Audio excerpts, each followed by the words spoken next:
So, good day everyone. I am Chris Anon M. Tudio. So, for my report for my book report, I chose the philosopher Martin Buber and his book titled I and Thou.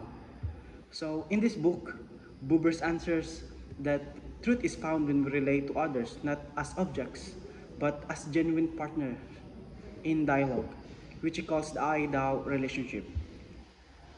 So the author supports this by explaining that most of life is lived in I-It, where people and things are treated as objects. That is what I-It means. Then secondly, showing that in rare but real moments, we enter I-Thou, where we meet another person with our whole being, with reciprocally and genuine. And to the extent of it, lastly, the idea of God, the eternal Tao, which he calls the eternal Tao, who is when who is encountered through genuine relationships in I Tao,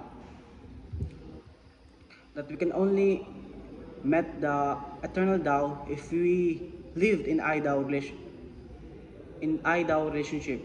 So the argument strengthened is in the way it shows the dignity and sacredness of human encounters. Its weakness lies in being abstract and sometimes too poetic, making it too hard to apply in everyday life. So that is the end of my report on Martin Buber's I and Thou. Thank you.